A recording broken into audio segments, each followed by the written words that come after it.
Pronti? 1, 2, 3. Il secondo segnale è quello buono con Artiglio Lor che conquista subito il comando delle operazioni, seguito da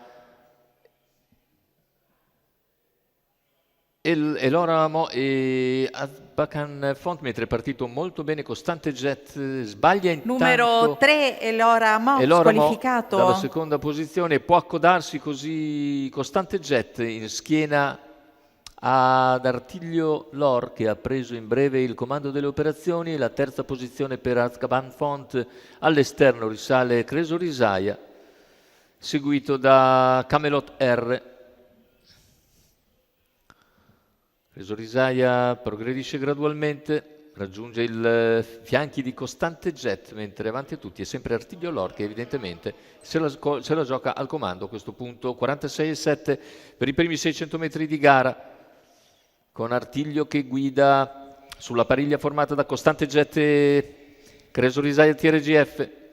Intanto i primi 800 metri di gara se ne vanno in 1, 1 e 3, compito che si è fatto abbastanza duro ora per Creso Risaia, tutta strada scoperto all'esterno, davanti c'è Artiglio Lor e così se ne vanno anche i primi 1000 metri in 1,16,5, valgono meno per Creso Risaia che rimane al sediolo di Costante Jet, che invece ha trovato una partenza molto più sollecita ed è andato subito in schiena, approfittando di un errore avversario, in schiena al leader.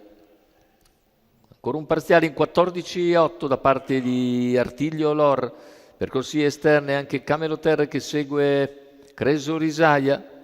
Quando siamo ormai a 600 dalla conclusione, un altro parziale in 14,8.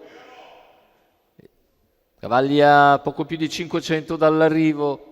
Creso Risaia torna ora aggressivo su Artiglio Lor, lo impegna a fondo a 400 dalla conclusione, tende a passare. Creso Risaia con un solo parziale ha messo in difficoltà Artiglio Lor e ora sta per scendere in corda, non lo ha ancora fatto, manca qualcosina per superare l'avversario, lo fa a 200 dall'arrivo e così entra in testa in dirittura. Creso Risaia TRGF, nonostante un percorso totalmente scoperto, viene a dominare questa prova gentleman. Creso Risaia TRGF, Matteo Zaccherini, al secondo finisce Artiglio Lor, al terzo Costante Jet, 1,14,9 da tarare, ovviamente 1,15,9 scusate, da tarare, con 29,7 a chiudere dopo un 29,2 di quarto.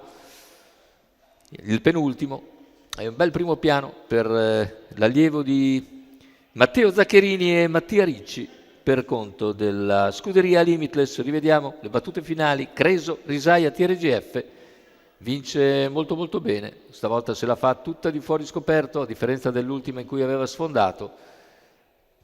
Il risultato è identico, buon secondo per Artiglio Lor che se l'è giocata comunque, al terzo finisce Costante Jet.